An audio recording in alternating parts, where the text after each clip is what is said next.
Iran और Israel के बीच का ये जो तनाव है, वो असल में सिर्फ उतनी सी कहानी नहीं है, जितनी हमें अखबारों की सुर्खियों में दिखती है। चलिए, आज हम पर्दे के पीछे चलते हैं और समझने की कोशिश करते हैं कि ये लड़ाई आखिर है किस चीज़ के लिए।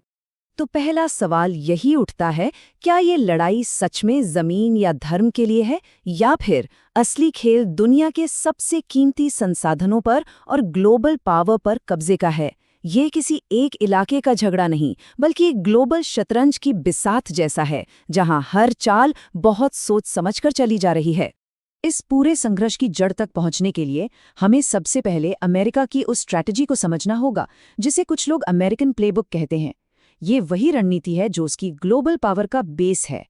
और यहीं पर एक बहुत ही दिलचस्प कॉन्सेप्ट आता है, पेट्रोडॉलर सिस्टम।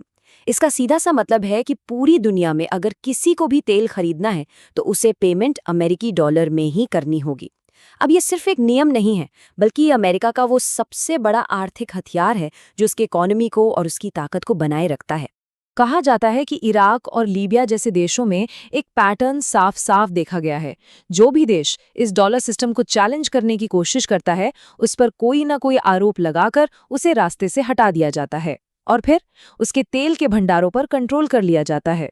तो फिर सवाल ये है कि ईरान ने जबरदस्त ताकत का जवाब कैसे दिया। यहीं पर कहानी और भी दिलचस्प हो जाती है। ईरान की जो रणनीति रही है, वो बहुत ही चालाकी भरी और आर्थिक तौर पर नुकसान पहुंचाने वाली साबित हुई है। देखिए, ईरान का सबसे बड़ा हथियार कोई बहुत हाईटेक चीज नहीं, बल्कि उसकी सादगी है। वो ऐसे ड्रोन्स बनाता है जिनकी कीमत बहुत कम होती है और जिन्हें वो हर महीने हजारों की संख्या में बना सकता है। और अब जरा सोचिए, उस एक सस्ते से ड्रोन को हवा में मार गिराने की कीमत 200 गुना ज्यादा। ये जो आर्थिक फर्क है ना, वो हैरान कर देने वाला है।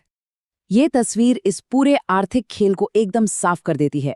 ये एक ऐसी लड़ाई है जहां गोलियों से नहीं, बल्कि दुश्मन की तिजोरी को खाली करके उसे हराया जाता है। मतलब सस्ते ड्रोन भेजते रहो और उनकी महंगी मिसाइलों का स्टॉक खत्म करवाते रहो। यही है ईरान की स्मार्ट स्ट्रैटेजी। लेकिन ड्रोन ही ईरान का अकेला हथियार नहीं है। उसके पास एक और तुरुप का इक्का है, स्ट्रेट ऑफ हॉर्मुज पर कंट्रोल। ये वो रास्ता है जहां से दुनिया का बहुत बड़ा हिस्सा तेल हासिल करता है। अगर ईरान इसे बंद कर दे तो पूरी दुनिया की अर्थव्यवस्था में खलबली मच सकती है। इस आर्थिक खींचतान ने, आप जानते, दुनिया भर के रिश्तों को एक अजीब से जाल में फंसा दिया है। यहाँ दोस्ती और दुश्मनी का कोई मतलब नहीं है, सब कुछ फायदे का खेल है। आज जो दोस्त है वो कल दुश्मन हो सकता है, क्योंकि हर कोई सिर्फ अपना नेशनल इंटरेस्ट देख रहा है।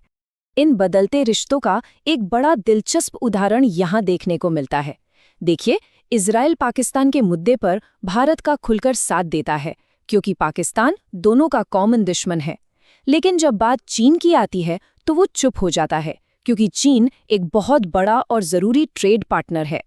और ये तुलना भारत और ईरान के बीच की गहरी स्ट्रेटेजिक पार्टनरशिप को दिखाती है।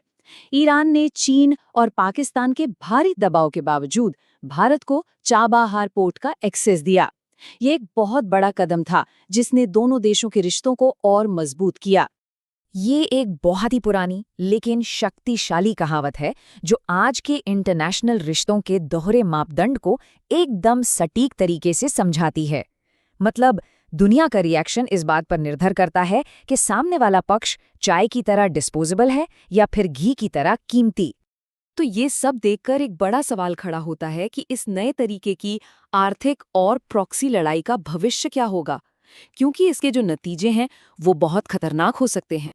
और चेतावनी ये है कि जैसे जैसे बड़ी ताकतें दुनिया के अलग अलग हिस्सों में अस्थिरता फैलाती हैं, आतंकवाद भी अपना रूप बदल रहा है।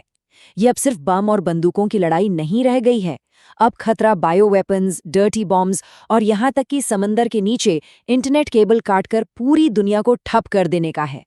इसी के साथ एक गहरे पाखंड या कहें कि डबल स्टैंडर्ड की बात भी सामने आती है। जहां एक तरफ ईरान की हर बात पर आलोचना होती है, वहीं दूसरी तरफ सहयोगी देशों या खुद अपने घर के अंदर की बड़ी बड़ी बातों पर चुप्पी साध ली जाती है। माना जाता है कि यही दोहरा मापदंड दुनिया भर में गुस्से और टकराव की असली वजह है। तो आखिर में ये पूरा विश्लेषण हमें एक बहुत बड़े सवाल के साथ छोड़ जाता है। इस बदलती हुई दुनिया में जहां ताकत का संतुलन बिगड़ रहा है और आर्थिक लड़ाइयां ही नया नॉर्मल है, वहां आखिरकार ये नियम बना कौन रहा है?